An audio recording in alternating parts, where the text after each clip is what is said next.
Mr. President, I rise today in a colloquy with my colleagues. It's a bipartisan bill we've been working on, but it's one of the most important pieces of legislation that we have before us today. And it basically, 16,000 retired miners and their widows are counting on this to be done.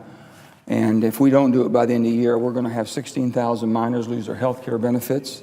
At the end of this year, we'll have another 3,500 miners that'll lose their health care in March of next year, and another 3,500 will lose it by July. So 23,000 miners' lives are at stake. This is a piece of legislation that fulfills the commitment and promise we made starting back to 1946, 1950, 1974, 90, 92, 93, and 2006.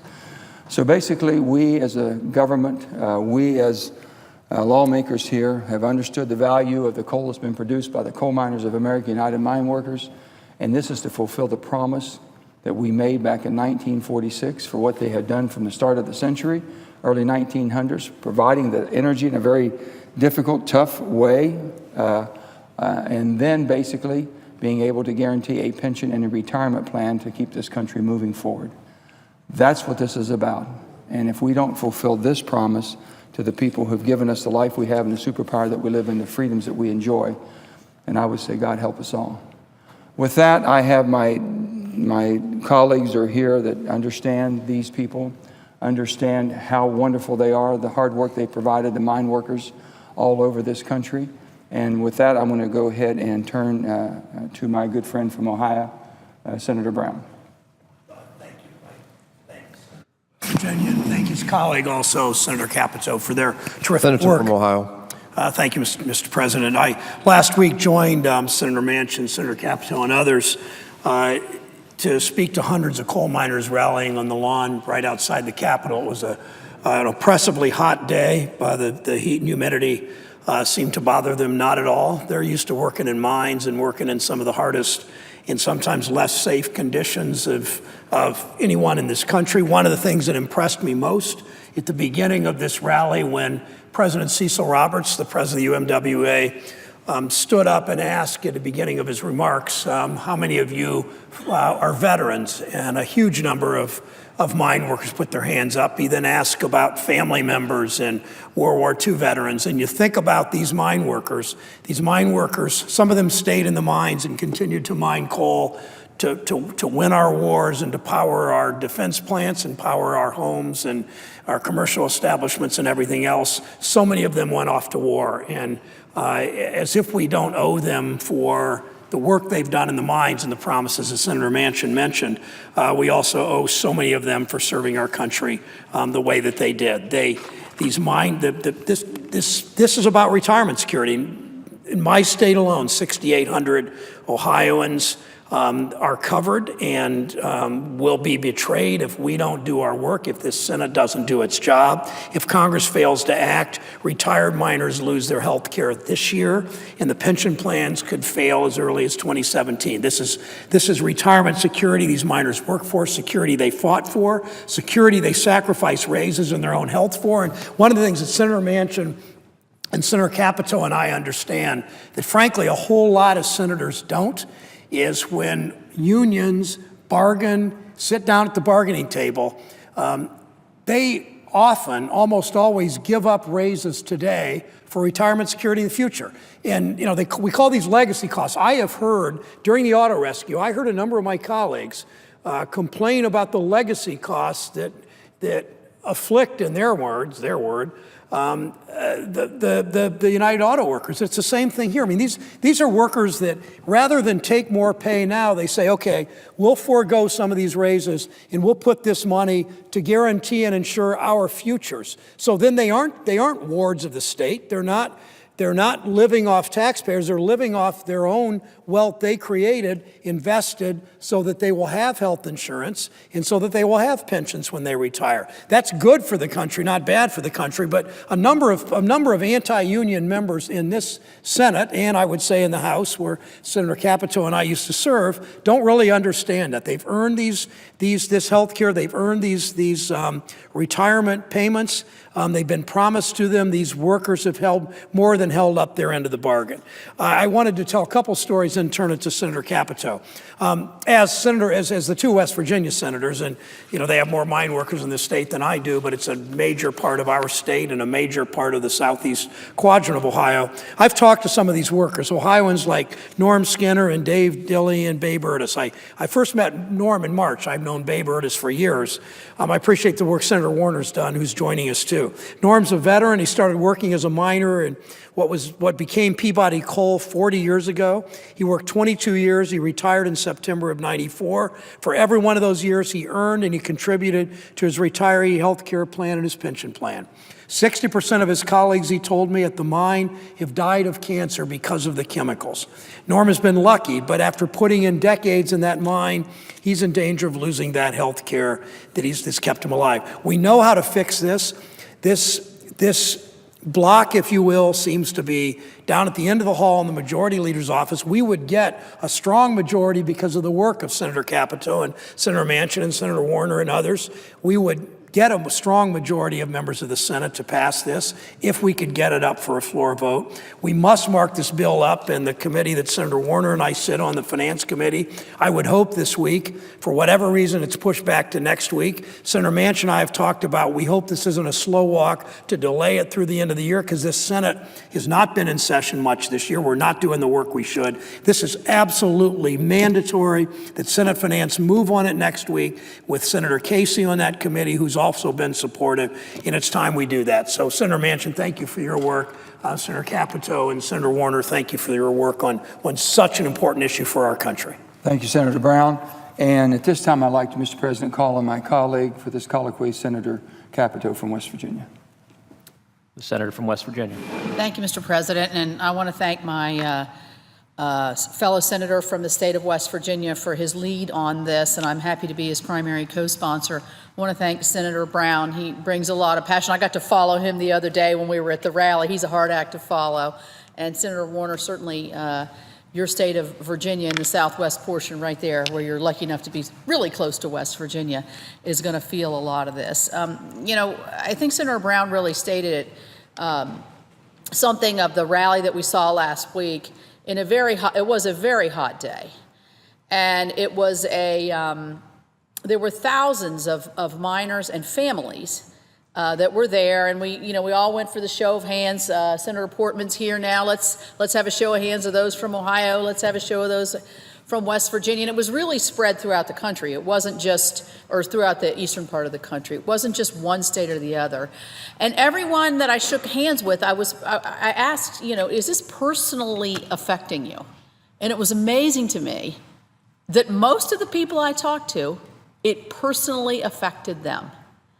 And many of them are retired. They're not spring chickens, as a lot of us are not.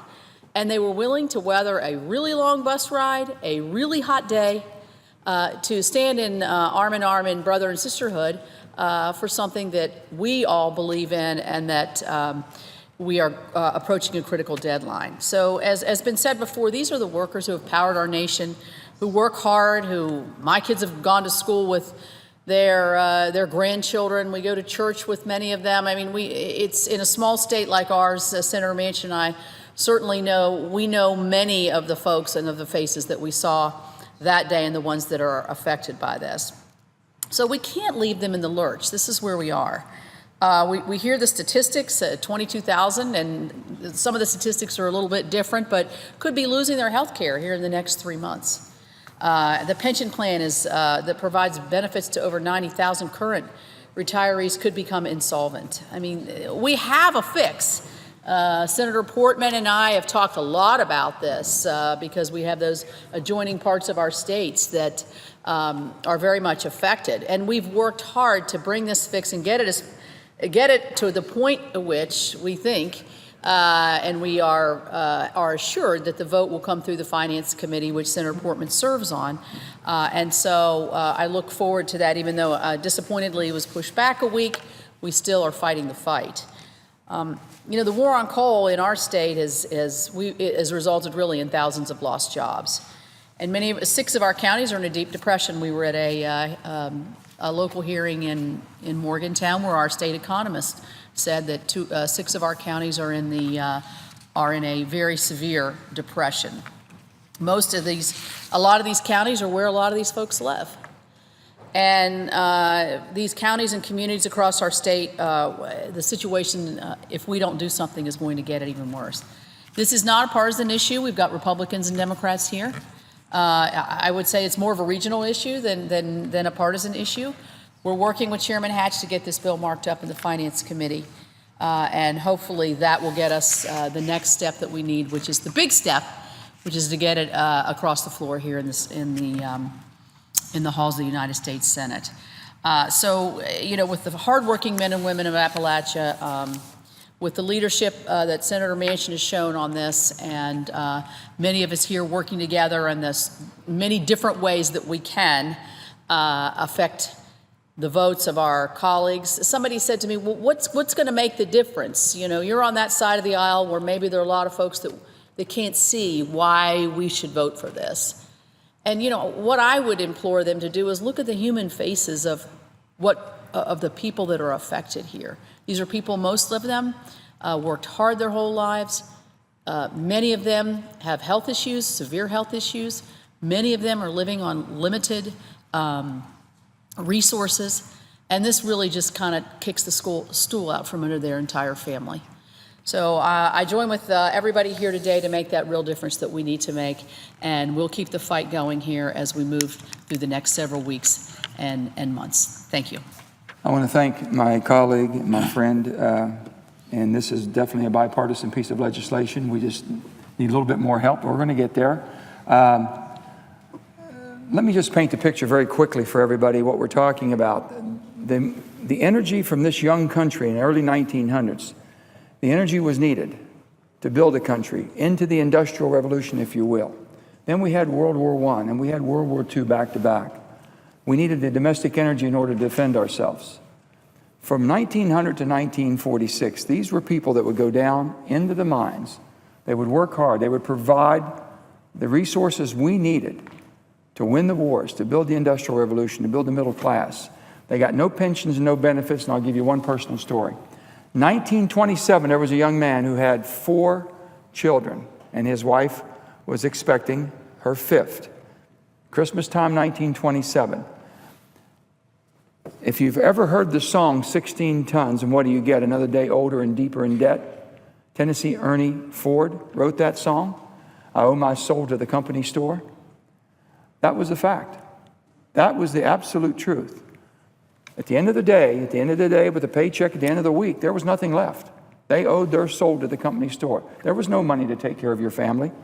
There was no pension to rely on, no retirement plan. There was no health care as far as giving you the health care that you would need to stay healthy and your family. This is what happened. A young man in 1927 was talking to other people saying, we've got to do something. We can't continue to carry on life. We can't live this way. Can't take care of our family, can't take care of ourselves. We're not getting ahead at all. That night, Christmas Eve, he was thrown out of his house. All his furniture was thrown in the middle of the road. Everything, all 4 kids. And the expectant mother was thrown out. That person's name was Joe Manchin Sr. When you think about the commitment they made to our country, and the effort. That was my grandfather. And you think about what they were willing to do and sacrifice everything for this country. And we didn't get a piece of legislation until 1946, and President Harry S. Truman signed an agreement, the Krug-Lewis Agreement, because it was so important after the war to keep the economy going. And without the miners that were providing the product, the coal that fired this nation, we wouldn't have been able to build the economic might. We would not be the superpower of the day. We would not. And people forget that. And I think it sets the stage of who we are, what we're fighting for. This is a commitment that we owe. This is a responsibility that we have. And I thank all of my colleagues who are here, all the colleagues that are supporting this. We have 46 Democrats supporting this, and we have a minimum of 8, possibly more of our Republican friends that are supporting it also.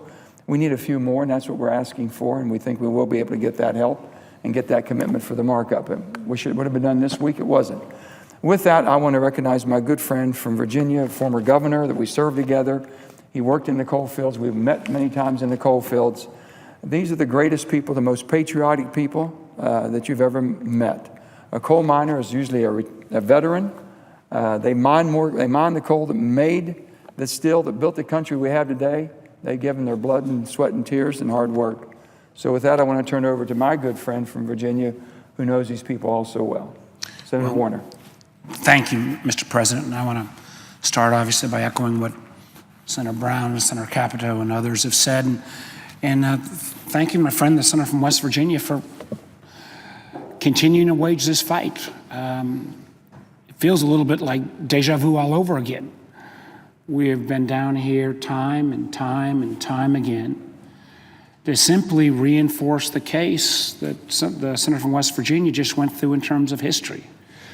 I think it's sometimes interesting that I'm sure the senator from West Virginia did it earlier than I, but it was early 90s, the first time I went underground. And to see the working conditions that miners across this country, even with advances in technology and 20th century, 21st century, still endure. It's hard work. It's gritty work. Many of the miners who spent years working underground come out with black lung, other illnesses. Their life expectancy is much shorter than so many other jobs. The senator from West Virginia has already gone through at some length our historic commitment to these miners. Started with President Truman, was renewed a variety of times, Democrats and Republicans alike. And through this past year, again, because of the senator from West Virginia and those of us who've tried to help, and his state's got the most, probably Kentucky's got the second most, Virginia's got about 10,000 folks that are affected. We did finally force, and I want to thank the chairman and ranking member of the Finance Committee, Senator Hatch and Senator Wyden, we did have the hearing. And families came in, and all they said to us was, keep your promise. The United States of America said, we're going to honor this commitment to make sure that your pension benefits and your health care benefits are honored. And the remarkable thing here is there are many folks, including myself, who are greatly concerned about our debt and deficits. So how are we going to pay for this? We've even identified source of funding that is industry generated. So any of the typical, well, maybe not now, or what if, or how does this happen? All of those issues have been addressed. The Miners Protection Act that the Finance Committee held a hearing on, and miners from Southwest Virginia came in, a couple folks from Grundy, a couple folks from Wise, and very close to the state of West Virginia, close to Ohio. Folks whose lives were going to be dramatically affected if these benefits, these health care benefits and then pension benefits are taken away. And disproportionately, as the senator from West Virginia has repeatedly said, the vast majority of these individuals, candidly, are not former miners, but they're the widows. Because so many folks have passed that are now widows that depend upon these benefits that in many ways are still the lifeblood of communities that have been hard hit by the changing nature of power generation, by government regulation, by a host of other things. So last week, in that incredibly warm day, my good friend, the senator from Ohio, and I were there speaking to miners from all across the region and others who were supportive of the cause. And the question I got as I walked through the crowd was, are you guys going to keep your word? Not Democrat, Republican, not particulars of the bill. Are you going to keep your word that this country made to the coal miners and their beneficiaries, that their pension and health care benefits are going to be honored? So we are going to be tested on this, at least in terms of the next step. My hope and expectation have been, as a member of the Finance Committee, and my friend, senator from Ohio, member of the Finance Committee, and in this case, we have the support of the chairman and the ranking member, that we would mark up this legislation, that we wouldn't add all kinds of extraneous other things that would take us off course or take us down into some other briar patch, but that we would honor this commitment on the UMWA, health, and pension benefits. Well, as things often happen here, it got delayed. But I, for one, don't believe, even if we get our CR done, we get Zika done, that the Finance Committee should leave town without having this markup. That commitment was made earlier in the year. I went through a whole group of folks, not just from Virginia, but from West Virginia, Ohio, Pennsylvania, and Kentucky, and said, yes, I believe we're going to at least get the next step done and get this bill marked up out of Finance Committee, and that it should be then not just got out of Finance Committee, it's actually got to be acted upon here on the floor of the Senate. We've all come and gone through the facts and the details on the variety of times that we have spoke to this issue on the floor. My appeal, Mr. President, is that to my friends, the chair and ranking member of the Finance Committee, that this date on the 21st does not slip again. I know in that committee markup we will have the votes. We need to get that bill reported out. We need to get it acted on before the end of the year, because as the senator from West Virginia has so relentlessly continued to make the point, this is not something that we can kick the can on anymore. People start losing these benefits that their lives depend upon at the end of calendar year 2016. So I say to my friend from West Virginia and my friend senator from Ohio, we are on this together. It is bipartisan. There aren't enough things that are done bipartisan here. I thank my friend from West Virginia for being relentless on this issue. I thank my friend, the senator from Ohio, who's sometimes an issue that looks like it's stacking up more one side than the other. His leadership on this as well. I tell you, I think we owe it to those miners and the families that depend upon these benefits that we keep our word, keep the word we told them we were going to keep back when we held the hearing, keep the word that all of us said to the senator, to the miners and others who rallied last week in the middle of that heat. We do our job next Wednesday. We'll be able to keep our word, bring this bill to the floor, and get it passed. So with that, Mr. President, I thank the senator from West Virginia and yield back my time to you. Thank you, Senator, and I appreciate so much the support, and he does know the miners so well because we join in the Southwest, and his Southwest miners and my West Virginia miners work very well together. With that being said, we're very proud to have our neighbors and friends from Ohio, and Senator Portman has been a dear friend and a colleague, and he knows the mine workers of the Southeast, where most of them have congregated and where they really mine the coal, along with Southwest Virginia again. We're very proud of that. So, Senator Portman, we appreciate your being part of this colloquy. Well, first, I want to thank my colleague from West Virginia for holding this colloquy today, and I enjoyed listening to his colleague from West Virginia talk about it, Senator Capito, and I know Senator Brown was here. Senator Warner from Virginia was out there at the rally just before me. I get to follow him again.